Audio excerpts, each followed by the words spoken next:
My first impression of Chongqing, well, I didn't know it was as big as it is.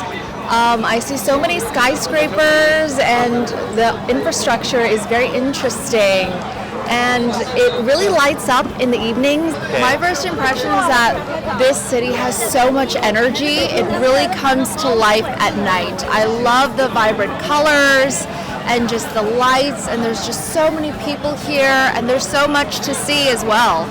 I think the view is absolutely stunning behind us. I can't believe that it's real. It's so beautiful. This is my first time being in China, and I feel like it's so big and like so many people and so many like tall buildings. So I'm so excited to explore Chongqing. The city is very family friendly, the transportation is good, and the people is also friendly, so I love it. This city is very unique because it has seamless blend of like modern and traditional.